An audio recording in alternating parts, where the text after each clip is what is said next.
ओम शांति। क्या अगले जन्म में फिर वही जीवन साथी मिलेगा? देखिए, ये सवाल बहुत लोगों के मन में होता है और बहुत लोगों का होता है जिनका कोई जीवन साथी छोड़ कर के अधूरी यात्रा में चला जाता है। तो वो हमेशा यही चाहते हैं, कोई पूछते हैं कि क्या हमें वो फिर से मिल सकते हैं? क्या एक वादा जो अधूरा छूट गया हो अगली जिंदगी में भी निभाया जा सकता है?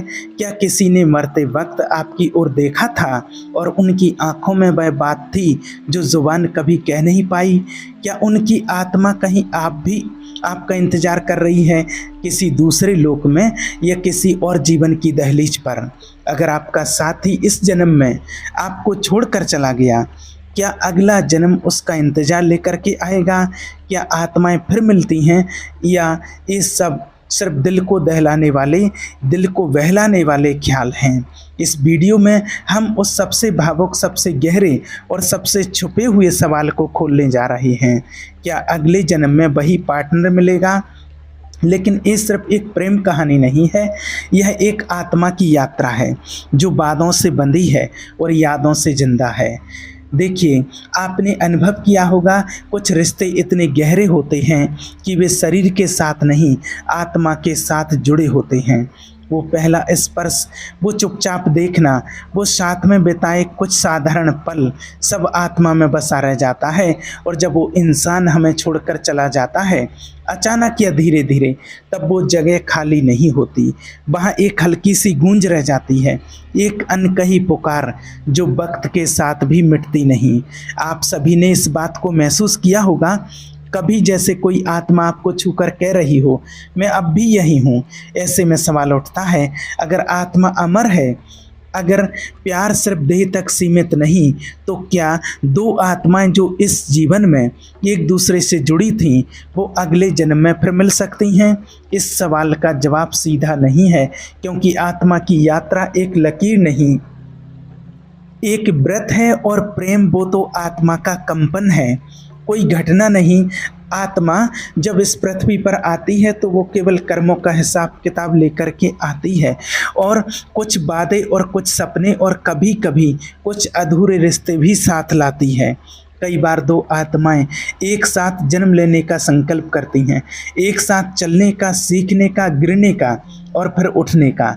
लेकिन जिंदगी सरल नहीं होती है, कभी समय साथ नहीं देता है, कभी परिस्थिति और कभी मृत्यु।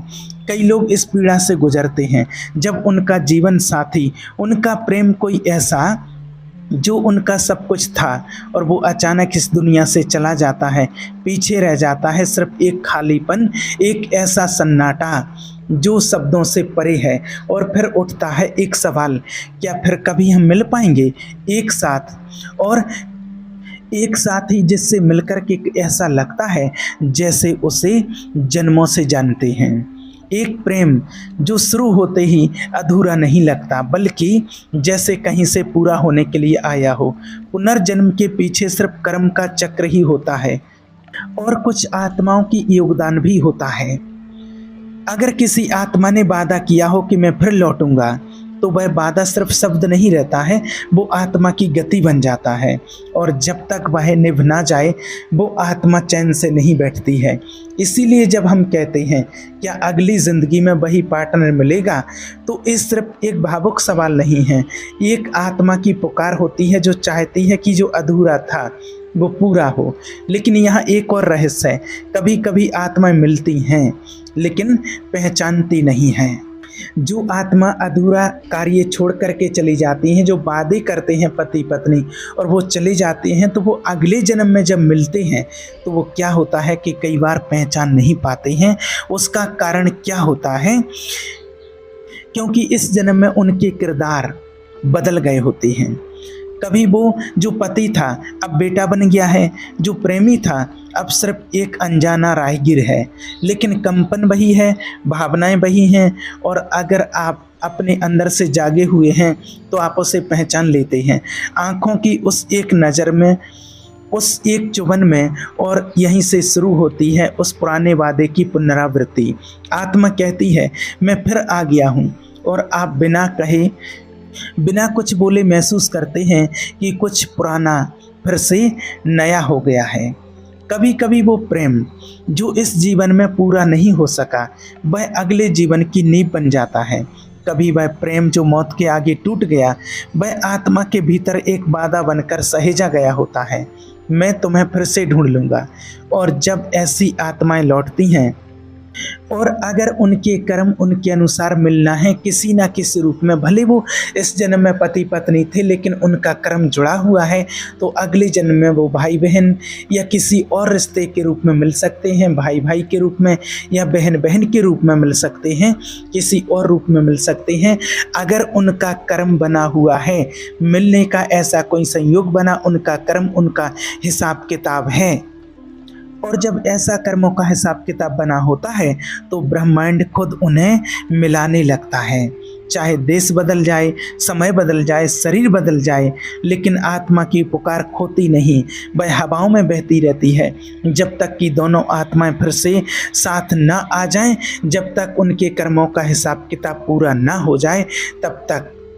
तो जो लोग पूछते हैं कि क्या अगले जन्म में फिर वही पार्टनर मिलेगा, तो देखिए, अगर प्रेम सच्चा था, अगर आत्मा ने वादा किया था और उस आत्मा का हिसाब किताब आपके साथ जुड़ा हुआ है, कुछ अधूरा रह गया था, तो हाँ जरूर मिलेगा।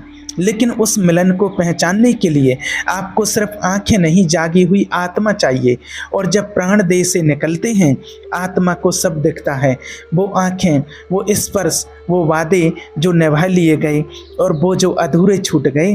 और अगर कोई रिश्ता वहाँ अधूरा रह गया, कोई प्रेम जो जुबान तक नहीं आ पाया, कोई अलविदा जो कहा नहीं जा सका, या कोई हाथ जो थामा जाना बाकी था, तो आत्मा उसे केवल दुख की तरह नहीं देखती, वह उसे एक कमिटमेंट की तरह महसूस करती है। और तब वह आत्मा जो इस जन्म से जा रही होती है, वहाँ उस उजाले की ओर जाते हुए एक निर्णय लेती है कि मैं लौटूंगा और उसे फिर से ढूंढ लूँगा। ये निर्णय कोई शपथ नहीं, कोई सौगंध नहीं, ये आत्मा की गहराई से निकली पुकार होती है जो ब्रह्मांड के कंपन में दर्ज हो जाती है और आत्मा को अपनी अगली यात्रा की तैयारी दी जाती है। वहाँ वो ये नहीं चुनती कि सुंदर चेहरा कौन होगा या किस देश में जन्म लेना है, वो चुनती है अपने कर्मों के अनुसार किस आत्मा के पास लौटना है, कहाँ उस आत्मा का हिसाब किताब किस आत्मा के साथ जुड़ा हुआ है, किससे अधूरे वादे, किसके साथ दुख और सुख लेना और देना रह गया है। वो चुनती है उन आत्माओं के पास जाना जिससे वह जुड़ना चाहती है। और जब दो आत्माएं बिछड़ी हुई इस खोज में होती हैं तो पूरा ब्रह्मांड उनके मिलन का माध्यम बनने लगता है। कभी ये आत्माएं एक ही परिवार में जन्म लेती हैं भाई बहन बनकर, कभी दूर दूर के देशों में जन्म लेकर भी किसी मोड़ पर अचानक मिलती हैं, जैसे डेस्टिनी ने कोई इंजुवल धागा खींचा हो। और कभी वो आत्माएं एक ही गर्भ में जुड़वा बच्चों की तरह भी जन्म ले सकती हैं। लेकिन ये सब कुछ यूं ही नहीं होता। आत्माएं मिलती हैं क्योंकि उन्होंने मिलने का वादा किया था, उनके संकल्प, उनके कर्म जुड़े हुए थे। आपने कभी किसी को देखा है और बिना कोई रीज़न के महसूस किया है कि यह इंसान मेरा कुछ है। आप जानते हैं कि आप उसे अभी मिले हैं, फिर भी ऐसा लगता है जैसे उसे बरसों से आप जानते हैं। कभी किसी स्पर्श में, कभी किसी नज़र में, या कभी किसी गीत में जो दो आत्माओं को दोबारा एक कर देता है।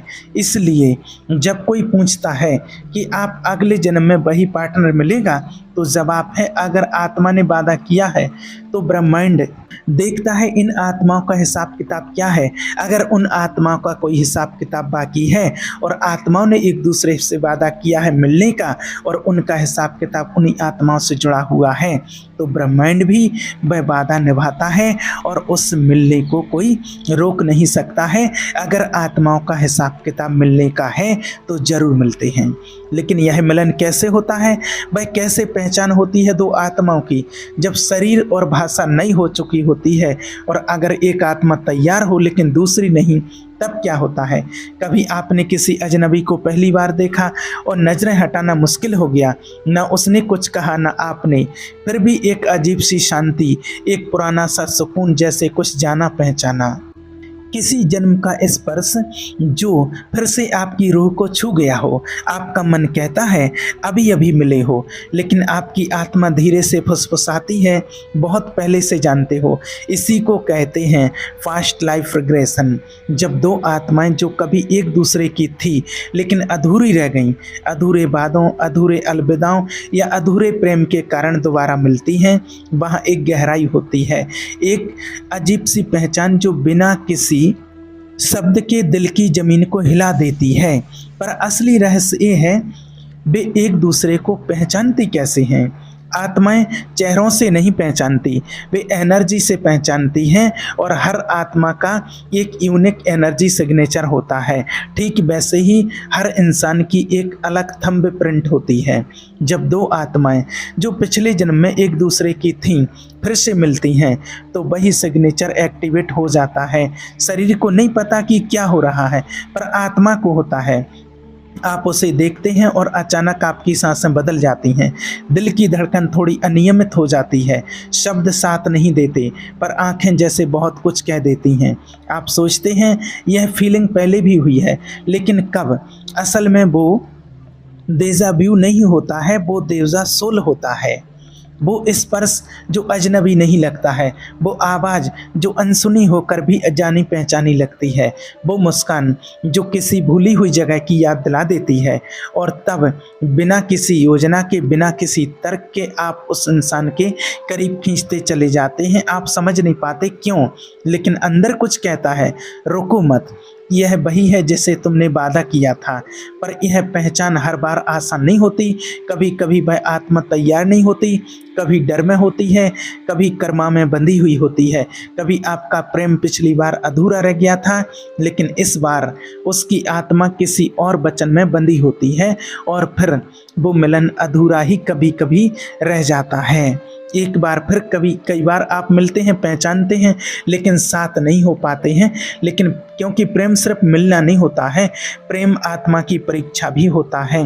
कुछ आत्माएं सिर्फ ये देखने के लिए लौटती हैं कि क्या वो अब भी उतनी गहराई से जुड़ी हैं, लेकिन जब वक्त आता है तो वह जाने देती हैं, क्योंकि उनका काम सिर्फ पुनर्मिलन नहीं बल्कि उस प्रेम की पुष्टि करना होता है जो सेपरेशन के बाद भी मिटा नहीं। और कभी कभी मिलन होता है लेकिन हालात बीच में आ जाते हैं, वह किसी और रिश्ते में होता है, आप किसी और जिम्मेवारी में, और आप दोनों की आत्माएं एक दूसरे को पहचान करके भी मौन हो जाती हैं।